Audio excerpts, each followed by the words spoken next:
right, a very beautiful morning and welcome to yet another exciting edition of the program, Morning Ride, Monday's edition, today being the 21st day, the month of July 2025.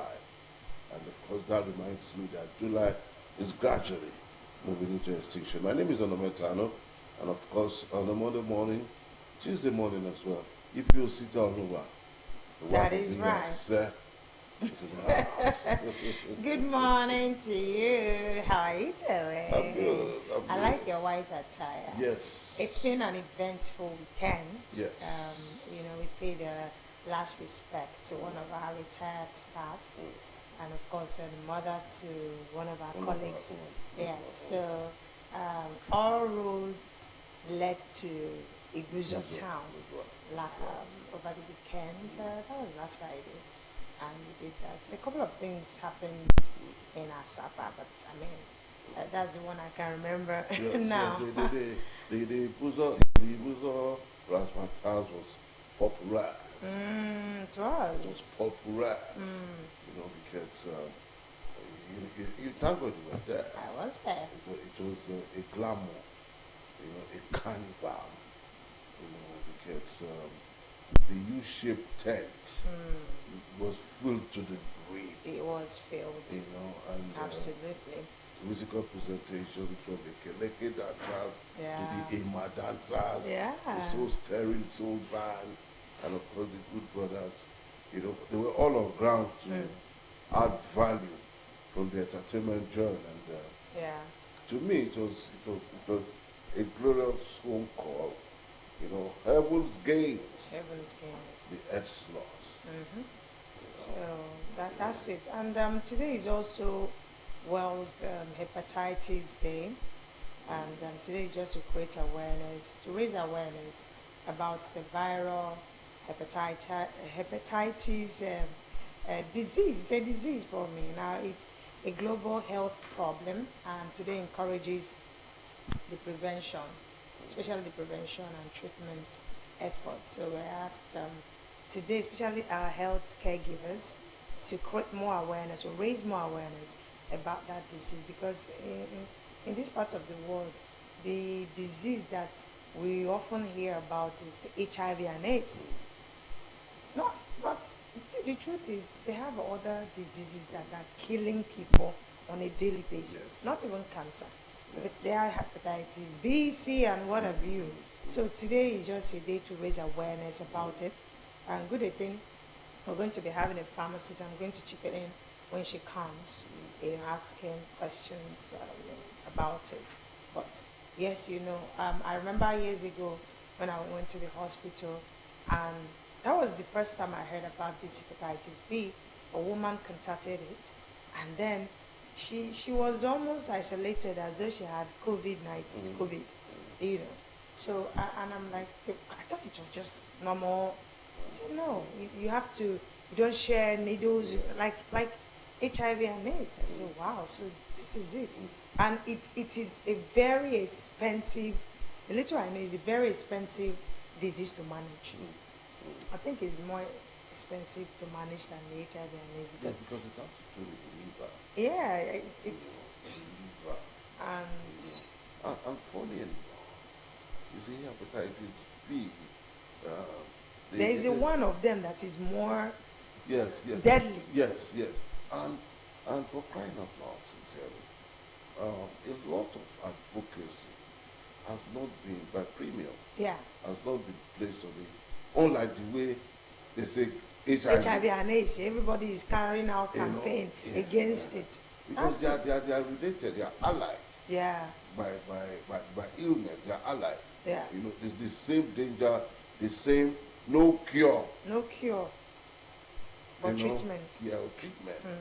So who would have actually expected like today now, being that day, like the Nigerian Medical Association. Right.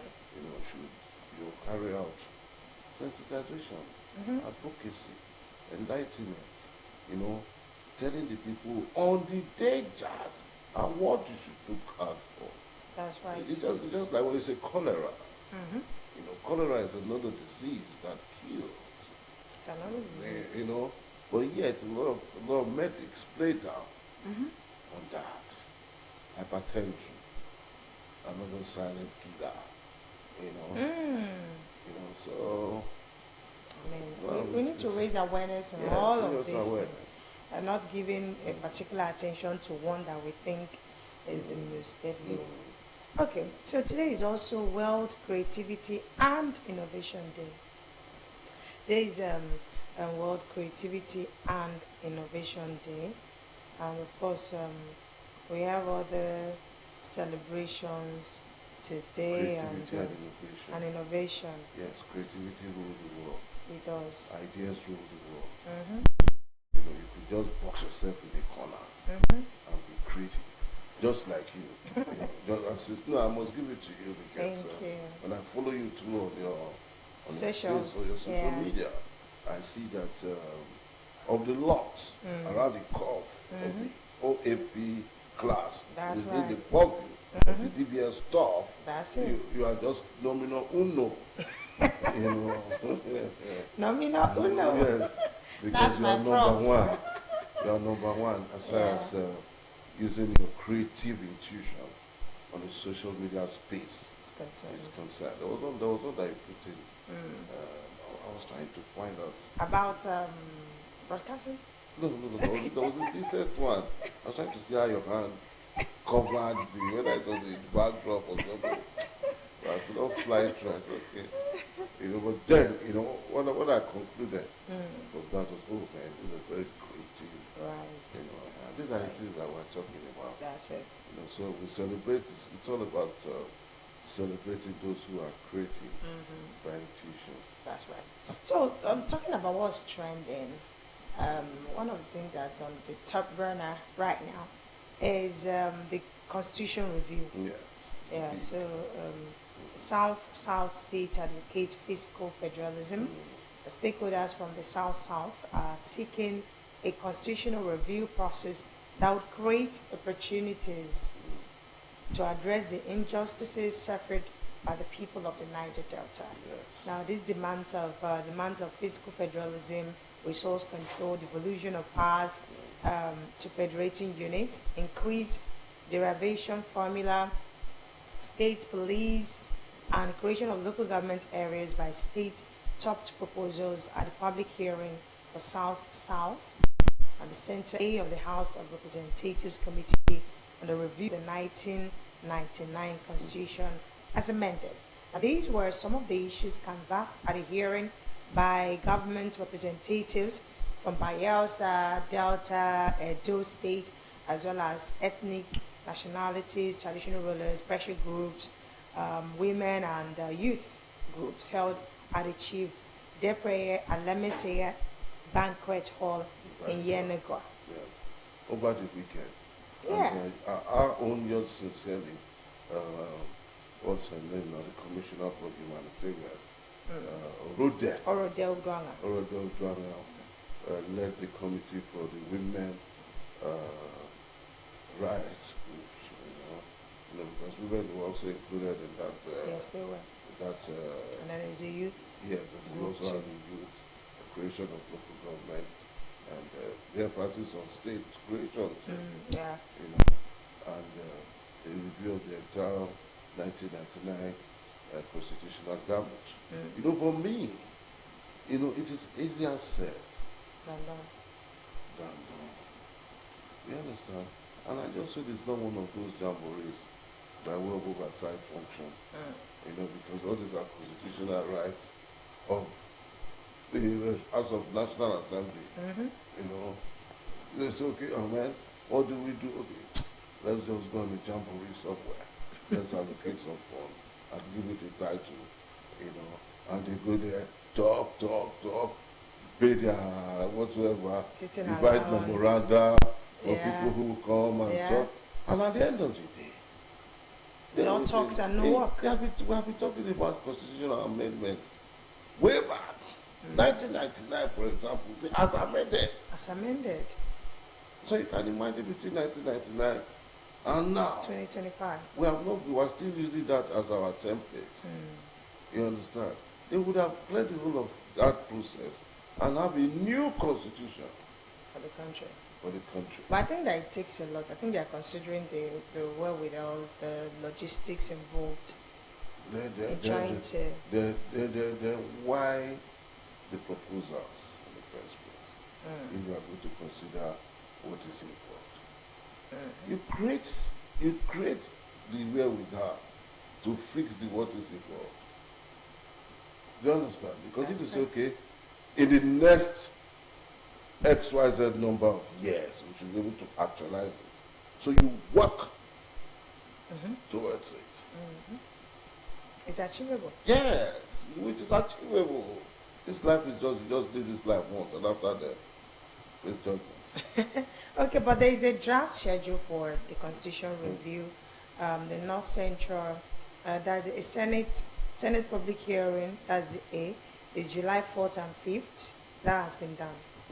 Now, what's next is they had a diplomatic dinner already on the 23rd. So that was yesterday. Started yesterday. Then, that was, no, not yesterday, June. Then July 11, 13 is passed. Talking about today is 21st. That's when they're going to have the national public hearing. The national public hearing. And then 23rd will be the meeting with Nigerian Governors Forum. So it's going to be a beehive of activity this whole month of July. Then they will take a break after the 28th and 29th for the meeting with media executives. I hope that will be there. Meeting with media executives. Who said it there? It's only the GM that will go there. Okay. And then there's September 25th to 28th, the joint committee meeting with Senate and Conference of Speakers, and 14th of October, voting in plenary. And all these razzmatazz, it's going to end on the 30th of October with transmission of bills to state houses of assembly. That's when they will now transmit it. Yes, so we're hoping that by 30th of October, we have something. Some new bills that will have resonated. Yeah. That will eventually cascade down, probably from the National Assembly to the houses of assembly. That's right. All right, so another one that is also trending this morning, Labour Party appoint Nenadi as interim national chairman. The interim committee has been mandated to steer the party's affairs and oversee all activities until the national convention, where a new NEC will be elected. Now, the National Executive Committee, NEC of the Labour Party LP, has appointed Senator Usman Nenadi as the interim national chairman and the Senator Darlington Wokocha as the interim national secretary. So for me, I think that they're trying to, push themselves together, by way of organizing and looking forward, looking ahead, 2027 around the corner. You see, Labour Party has always been unbattled. From one chairman to another. It's one litigation to another. So just the way the PDP is embattled now, that is how the Labour Party has been embattled. So don't be surprised that this whole arrangement of interim chairmanship and interim secretary would also face litigation, because some people from nowhere who feel aggrieved, who feel no, were shortchanged from the entire process, would want to go to court and fight it out at that point. But the question for me is, if they allow all of this in-house fighting to continue, then they will have no headway. Do you understand? I agree. By now, political parties are not supposed to be having internal crisis by way of leadership. Because at the end of the day, you will just end up fighting yourselves and getting disorganized and confused. And you will not be able to produce a candidate. Or even win an election.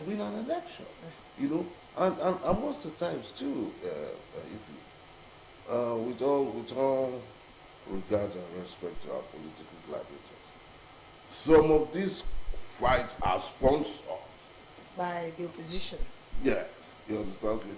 Go and cause confusion. but the way we are seeing things, I mean, play out in the political scene in Nigeria, all the political parties, just now that APC is trying to gain momentum by in a way of people. APC has always gained their momentum. But there was a time that there was a disarray in the party. At no time.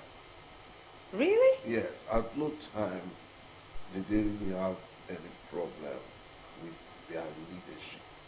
That was why Gandhi was able to survive it. Do you understand? Even when there were crises on him, as regards the empowerment, the Gandhi daughters saga, and they did not pull him out of the chairmanship position. They allowed him to wear himself out, which eventually he did. He eventually wear himself out, and naturally just picked up his pen and resigned. So, okay. I wish them the best of luck. Politics is a dirty game. It is. It's a dirty game. It is. If you want to enjoy politics, then go for appointive positions, not elected positions. Because if you go for elected positions, you can die quick. Because your chances of winning is a 50-50. The same people will tell you, you are going. They will tell the other guy, you are gone already. They tell you, we know. And they will collect it. Yeah. Then when you now lose, you'll be so betrayed. Alright?